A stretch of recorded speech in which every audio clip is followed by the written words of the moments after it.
up to the point of metering. Okay? And then a framework is established for handover to KPLC for purposes of billing, Honorable Speaker.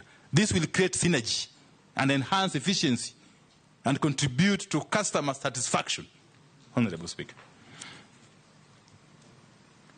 Again, the matter of applications taking too long, I have discussed and have been made aware of the bottlenecks that the utility companies have been facing.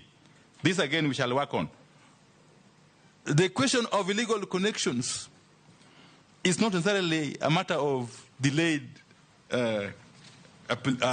in processing applications. The matter of illegal connections will still be there even if the applications are processed on time. And we have to deal with it separately or differently. And my proposal... and it's a crime, you know that. It's a crime, of course. Yes. It is a crime, but we must also live with the reality that some of these areas where this practice is rampant are not easy to access even by the officers of Kenya Power and Lighting. Yes. Yes.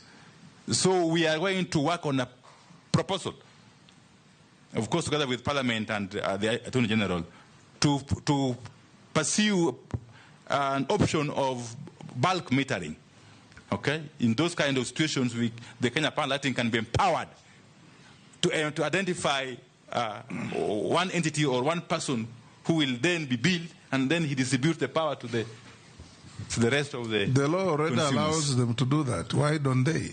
Yes, that's why I said from the outset, Honourable Speaker, that I will... Anyway, you are not the minister, so I will need to address it when you... fast track the